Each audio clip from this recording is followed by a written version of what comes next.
बुलढाणा जिल्ह्यातील खामगाव तालुका अंतर्गत पिंपळगाव राजा येथे 11 जानेवारी रोजी भव्य सद्भावना कार्यक्रमाचे आयोजन करण्यात आले। नमस्कार, आपण बघत आहात महान्यूज 7 करिता मी नंदिनी बर्वे। कार्यक्रमाचे अध्यक्ष डॉक्टर सय्यद रफिक पारनेरकर हे होते। कार्यक्रमाची सुरुवात सद्भावना मंच अध्यक्ष प्रशांत देशमुख यांच्या उद्बोधनाने झाली।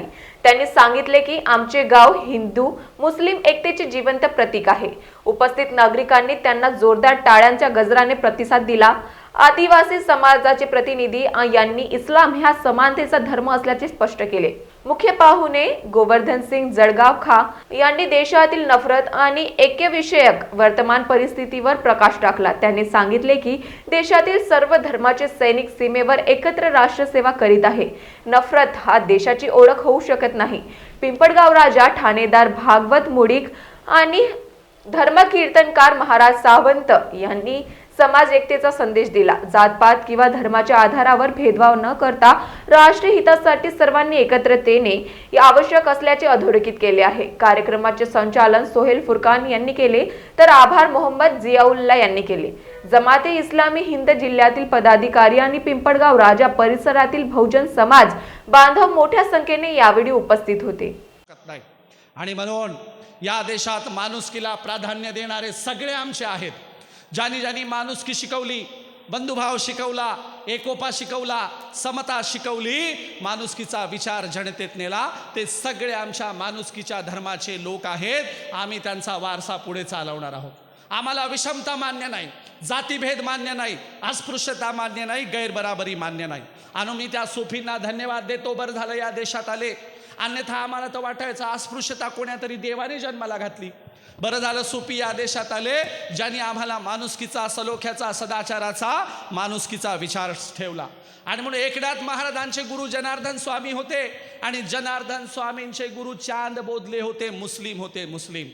या देशामध्ये तुकोबरायांनी अभंग लिहिला, कबीर, लतीफ, मोमीन, सेनानावी या सगळ्या संतांमध्ये मुस्लिम संतांना प्राणप्रिय मानलं। आदराने तुकोबारायांनी मुस्लिम संतांचा उल्लेख केला। अहो एवढंच काय, एकनाथ महाराजांनी अभंग लिहिला, हजरत मौला मौला सब दुनिया का पालनवाला, घट घट में साई बिराज करत है बोलबाला, एका जनार्दनी निजवत अल्लाह असल वो विठ पर खडा अल्लाह। आम्ही सुद्धा अल्लाहला मानतो, आम्ही सुद्धा अल्लाहची उपासना करणार, असं म्हणणारा अभंग एकनाथ महाराजांनी लिहिला। तुम्हाला वारकरी परंपरेत तो बघायला मिळतो।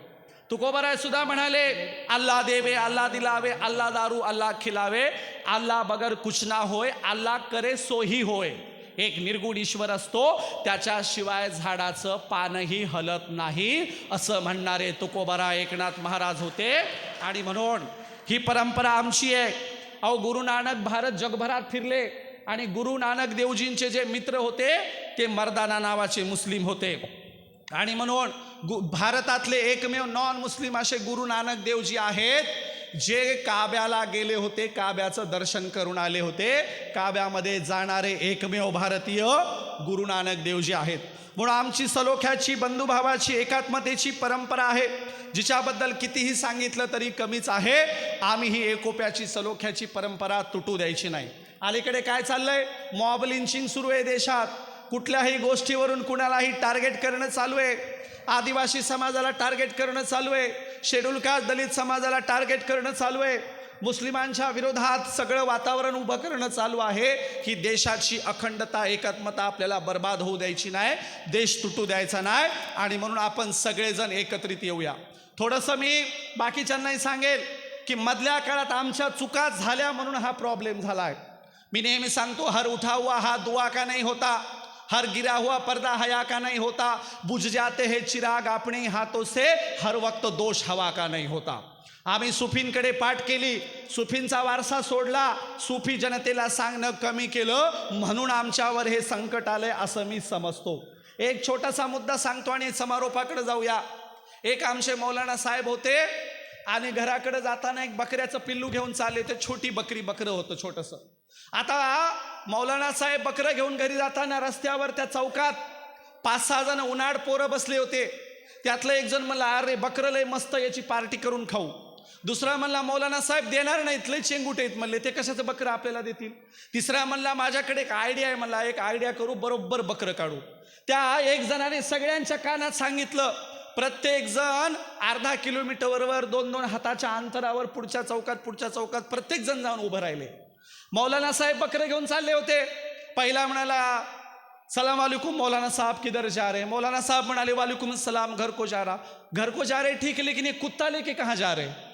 मौलाना साहब बोले तुम्हारे को कुत्ता दिख रहा है क्या, ये तो बकरा है ना, काय को झूठ बोल रहे, मुझे मेरी मजाक कर रहे क्या. पुन्हा पुढे गेल्याच्या नंतर पुढच्या चौकात अजून एक जण म्हणाला मौलाना साहेब घरी चालले वाटतं पण कुत्रं घेऊन कुठं चालले.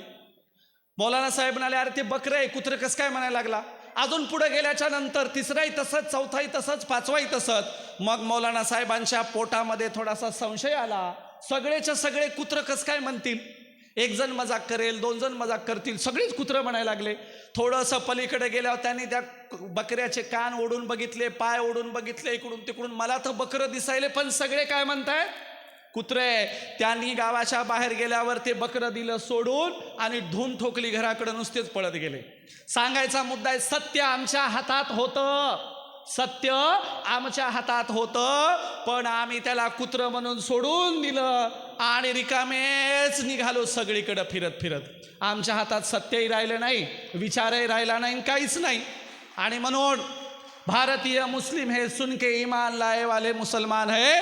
ह्या मुस्लिमांनी नीट इस्लामचा विचार समजून घ्यावा, नीट सुफींचा विचार समजून घ्यावा आणि पुढाकार घेऊन आपण सगळ्यांनी आदर्श पावलं टाकावीत.